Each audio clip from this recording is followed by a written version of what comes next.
and welcome to Ezigo with Zimkita Kweza. Ezigo is a Xhosa word that means by the fireplace. And you guys know what happens at the fireplace, right? We all gather around to tell stories, visions and dreams are ignited, and communities are built. And that's what we are doing with this podcast. Without wasting any more time, I'm so excited for our very first guest, episode 1. She is a versatile queen. She is a media practitioner, a journalist that has broken a lot of big stories in this country. She is a podcaster and an agent of social change, and she has entered the Miss South Africa 2026 cohort. So help me welcome Modiegi Mashamaite. Yee! Her. Hi. Did I say Modiegi right? Hey, that intro. Please introduce me every time, everywhere I go. Go, my darling, of course. But you know what I was worried about? I was worried about saying your name because we like to Xhosarize everything as Xhosa people. So the urge was to say Modiegi. As you should. Really? Is that how you say? Yes. Oh, wow. Kimo Pedi, as you know, and in Pedi the G is dragged. Okay. You know, so yeah. I didn't know that. That's pretty cool. I didn't know that. Now, what I like to do when we start these episodes is because you are Ezigo, right? A place of warmth, a place where things ignite and they light on fire. What has been something that has ignited you during the past week? Something that you've been thinking about, an epiphany, a moment? What is that? You want to share that with us? Sure. Wow. Deep. Mohaye. I think this week has definitely been all about the Miss South Africa journey. It has, grounded me and rooted me into thinking about the reason why I've entered, and a lot of my thoughts have been going back to that reason and pivoting back to actually why this is such an important journey for me. So I think that's basically what has been on your mind. What's been running on my mind. Yeah, and what is the reason? What have the thoughts been like? Sure. I'm a Kasi girl at heart. I was born in Tembisa. Okay, period. Hospital View, 1633. Sure, yeah. So yeah, I am a township girl at heart, and I've always known, even with me being there, that my dreams were way bigger than me being there. I knew that someday I'm going to come back and bring change to this place, So I think that's where it's all rooted at. I saw something while I was there that needed change. And unfortunately, till today, that's still the case. And I felt in my heart that I deeply needed to do something. To do something. And what is that something that you need to change about where you're coming from? Oh, basically schools. I'm deeply rooted in education. I think without the education that I got, I probably wouldn't be where I am today. I probably wouldn't be in rooms that I have occupied thus far. And I think education is very important, whether you in a township school or in private school, a public school, it's very important to have that jump that sets you apart, And I think a lot of our township schools are very much marginalized. And I think a lot of them are still facing a lot of issues that still need to not only be unpacked, but need to be fixed, basic infrastructure, basic things such as pens, pencils, the lack of teachers. We know this, but a lot of the times we speak about it, but we don't do anything about it because it's in the township. Nobody really cares. So that's been my biggest thing. I grew up in a school where when it would rain, the ceiling would leak, and even today, that's still the case, and I think we need to do something about it. We can't just say, oh, okay, I went to that school and we move on.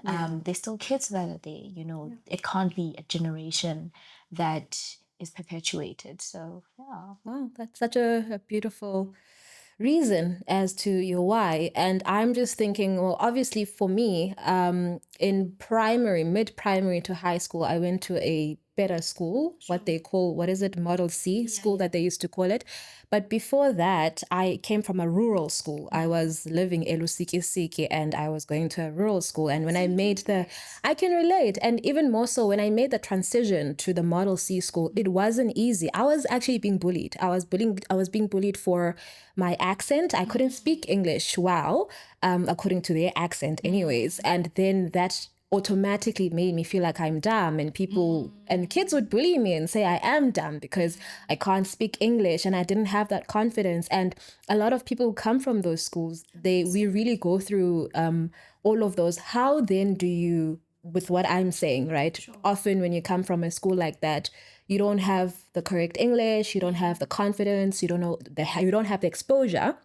How did you jump from your school and your limitations in your school to where you are today and getting the confidence to speak, to be an agent of change? I mean, I've always been a confident girl. I think growing up, I was always the yapa. I was always the girl who would, dance. When family would visit, I'd be called to say, come dance. Did we all have the same childhood, guys? Because what do you mean? Why? Yo, sana. So yeah, I think I've always been, outspoken and confident. I just needed that push. I needed someone to, let it out. But in 2009, I moved as well. I had a similar situation where I moved into the burbs. And I went to a school now that had bigger facilities, that had, bigger infrastructure. And that's when I think I also started opening up and getting out of my shell. And it was in that transition as well that I realized that a lot of township schools are very, set back because of that. And a lot of kids as well don't get to take out their personality, outshine, and do the things that they would normally do because of the limitations that they have, So I think that really helped a lot. And that really also boosted my confidence even much more than what it was. And that's why I feel so passionately about this, That's why I feel it's so important to recognize kids from a very young age, to recognize them and give them the resources and the access that they need, Part of it is having initiatives that, have kids do public speaking, have kids going into learning about music and so forth, because kids out there are very talented. They have a vast majority of things that they can do, but because they don't have that someone to say, you can do this, or have the resources, the mere things that they need, they get left behind, and they don't get to be at the level that other kids from better schools have access to. So, and it's very unfair because they didn't ask for that. I mean, as you're speaking, I remember some of the things that were culture shock to me. Like I hadn't seen a trumpet before I went to a school in the Model C areas. I had not seen tennis. I didn't even know what tennis was, only to find out that I'm really good at tennis. So I would have never known had I not been exposed to that. So it's not a matter of infrastructure and giving pens and whatever. It's also about cultivating young hearts and young minds. And we need to be intentional about that. But what I do want to ask you is that obviously Miss South Africa, right? A lot of people are entering Miss South Africa, as they should, period. Miss South Africa is a great platform for young South African women to feel empowered, to be empowered, and to empower other people.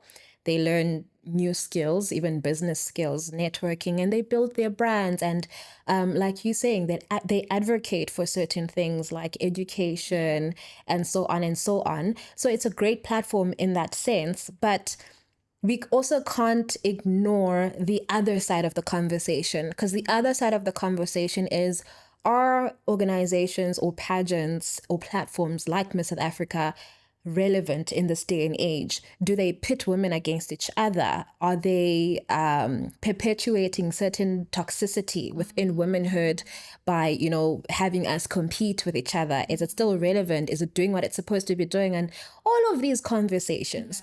What do you say to that? I mean, I think for me, a crown is much more than just wearing it and being glamorous. I think it's with the heart that comes with the person.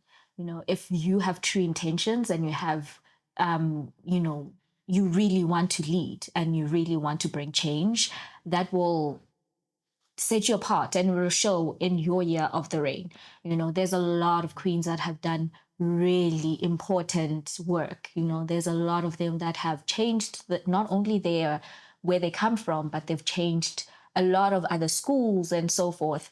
And they have planted, seeds in a lot of other places as well. So I think it comes with the person that is chosen to become, the queen themselves. And I think that's why it's so important when they do initiatives that show the certain contestants, you get to see the person for who they are, and you get to see if they really want to be a Miss South Africa. So I think it truly comes with the person and what they really want to do, and if they are actually cut off for it. There are some people that unfortunately may not be cut off for that. And that's why you get to see as time goes by that this person may not be in it for the true intentions. And I would like to hope that the person that they choose is someone that really cares about people and someone that cares about the advocacy that they want to champion, So, I think if you truly want to make change, you will, regardless. So that's my question then. Do you need Miss South Africa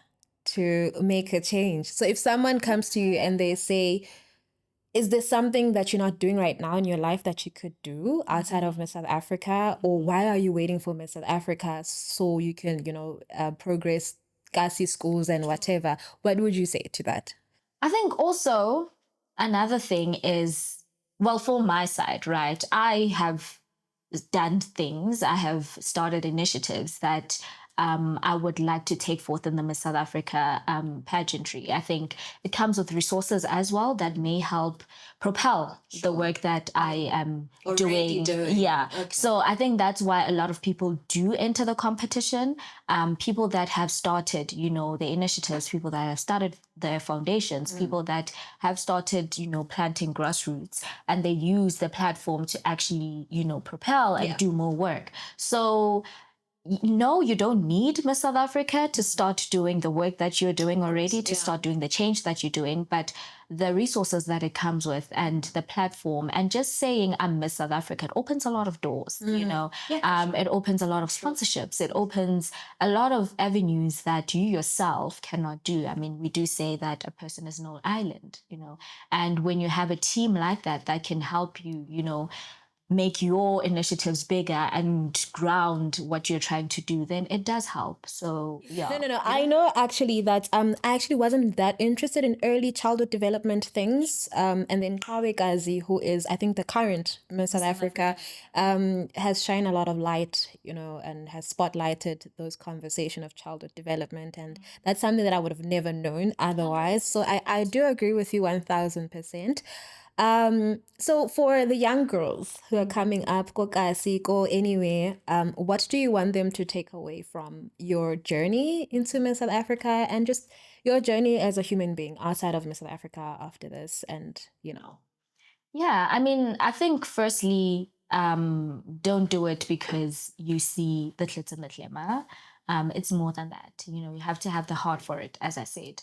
You have to be someone who's really patient, and you have to be someone who knows what their advocacy is. I think a lot of people try and get into Miss South Africa with, a notion that, I just want to change education. What in education do you want to change? It's very broad. You have to have a niche to say, I want to help kids in rural schools, for example. And even if you want to help kids in rural schools, how are you actually going to do it?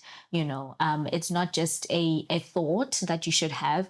You should have a vision as to how you're going to get there. I think that's the first thing you need to identify. But I think also you need to be someone who's confident in your brand, confident in what you want to do, and confident in yourself. You need to know that even if Miss South Africa doesn't pick you, you're still going to do whatever you want to do, regardless of this is just the beginning. You taking out your video is you actually getting your name out there known to say, this is what I want to do, and this is where I'm going with it. Whether the crown comes with it, whether they pick me, whether they don't, it doesn't matter. I'm still going to do it.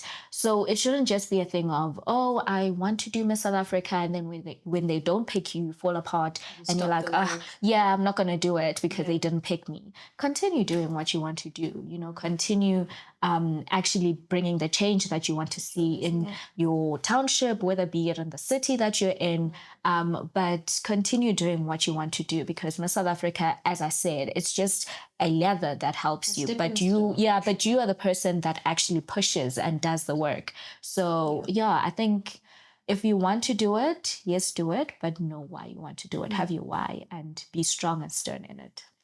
You are the perfect person. I'm not saying this because I'm your friend, but you are the perfect person to say what you just said and ask me why. Wow. Because you've entered Miss South Africa before. Yeah. You have faced twice. You've faced a lot of criticism in the past, to a point where, guys, I was in the comment section fighting people like, how dare you? So I want us to be a little bit candid about that, right? How do you keep chasing your dreams when you keep getting rejection or rejected sometimes? How are you still here, still applying? And what does that look like in life in general for someone who's listening? And unfortunately, the whole Miss South Africa things and even Miss Top Billing thing, what is it? Yeah. The top billing thing, the presenter search and whatever. These things are very public, right? You put yourself out there and people criticize. People on TikTok will be like, "Ooh, I didn't like this, I didn't like that." So how do you keep going at something over and over again? And what's the mindset? Yeah. And what's the process? I mean, I think, honestly, the last 2 times, looking back now, I know for sure I wasn't ready. I think the first time I was young, guys. I was 22, 21, 22. Just a baby, But I've always known that I want to, at some point, enter the competition because, as I said, there's a lot of what I want to do, I think, is way bigger than me, and I think this platform would really help me a lot, But then again, I think after the first 2 times, or rather the first time actually, when I realized that, I don't need this platform, I opened my own career expo, and then I started doing that work, and the more I did, the more I actually realized that, actually, maybe I don't need it. Maybe I don't need to actually be in Miss South Africa to, plant change. But as time went by, I was like, I like what the brand comes with, right? And I like what they do. And I would like the advocacy that I'm in to be a part of that, And so, rejection it's hard. I think the first 2 times it really hit you. I'm human, and you start questioning yourself. You start, am I not good enough? Am I not pretty enough? Am I not this? Am I not that? But I think it shouldn't even be about the looks. It shouldn't even be about, I'm not good enough.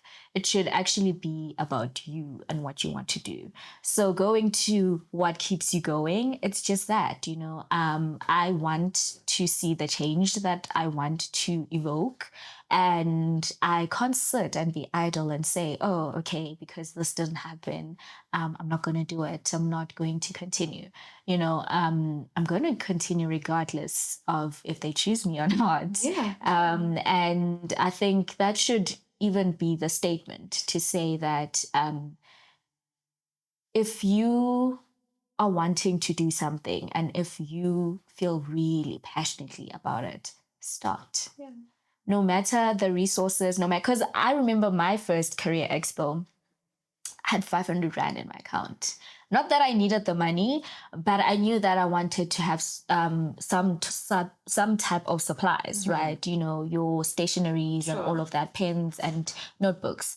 And I remember I went to my dad and I was like, so this is what I want to do and this is how much I have. And he looked at me and he was like, let's do it. Yeah. And I remember we got sponsors for the notebooks and the pens.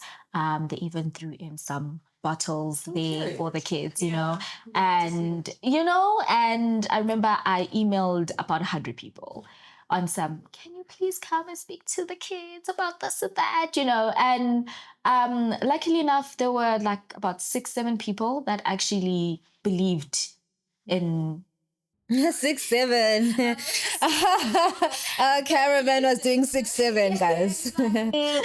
that believed in the vision as well, and we went with them to the first school and it was a success, and even in that, I realized that you don't need thousands of money to do something about it. You don't need to, have the elaborate things. You just need to have your passion. You need to have you, and you need to know what you're doing with this, And I remember even after that, the teacher came to me and she was like, how do you do it? And I was like, what? And she's like, how do you actually go around these schools and, give this type of inspiration? I was like, I just do it, I just do it. And it's testament to just who I am and what I want to do. And the main point is start. Just do it. Yeah.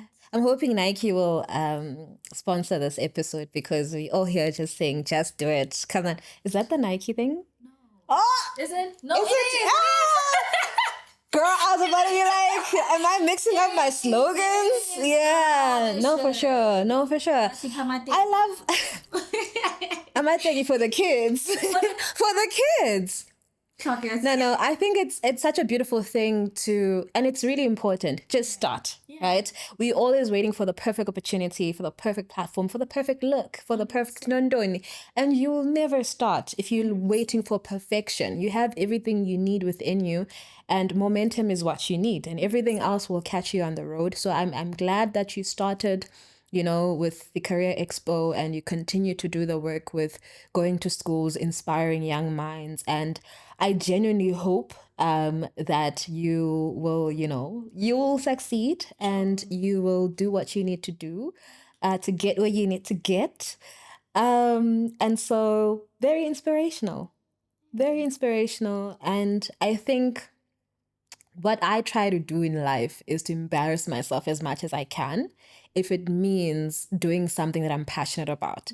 I also think that a lot of people, especially in this day and age of TikTok and social media and cyberbullying, people don't do things because they think they're going to be embarrassed. They want to do things where at chapter 14, where you actually have to start at chapter 1 and work yourself up. So I would also add to that and be like, don't be afraid to put yourself out there and embarrass yourself. Who cares if you embarrass yourself? You're embarrassing yourself while you're doing something you love. So who cares? Just go ahead. It's the world in a shell, Period. Yeah, for sure. Any last departing words? What's next for you? What's next? Well, definitely making sure that the Career Expo is in every other school that is out there. I think it's very important for us to plant roots in our kids to flourish and for them to be confident and know who they are from get-go. And I also want to continue in my media space as well. We do have a podcast. If you don't put it down there. It's you plugging your own podcast on my own podcast. Friends will stab you in the back. Love them all. Trust no one. There's space for all of us in this room, True though. True. There's enough space for everybody. I'm going to continue with my podcasting as well. And your podcast is? Transitioning with Modiegi, Mashamaite. Available on all platforms. So I'm going to continue with my podcasting as well, because that's also a very big passion of mine. I almost said passionate of mine. English is not our brother, my sister. It's fine. But and I also want to, plant as many seeds as I can in as many young minds as I can. Because I believe if I had someone back then who did what I'm doing, I think I'd be far. Guys, I'm far, but I think I would have been further. I feel that it's very important to have mentors, especially as women. I also never had that. 100%. And I agree. Looking back, I would have been further in life if I had a mentor that said, do this, don't do that. Yeah, for sure. Yeah, so I think that's something that I really, really, really want to do. I'm still going to do my journalism work as well, because I think that's also very important. Getting people channeled on what is happening in our country is, very important work that I do on a daily, and it's something that I don't take for granted. So that's where you can catch me. That's where I will be. Other than that, we're just flourishing. Well, thank you so much for coming to my corner of the world, where we are building communities, we are spiking and igniting passion and everything that we're doing. I really hope that you win in all of the best ways, and yeah. And invite me when you come to your 100th episode, because I was the first. You are my first, and I'll remember you forever. Yeah. Thank you so much, everyone, for tuning in. Ezigo, where there's warmth, there's community, there's conversations that build. I'm so grateful to be here, to be able to do this, and to have all of my favorite people in the room pushing and pandering this dream. Until the next episode, I love you loads. Mwah. Bye. Yay!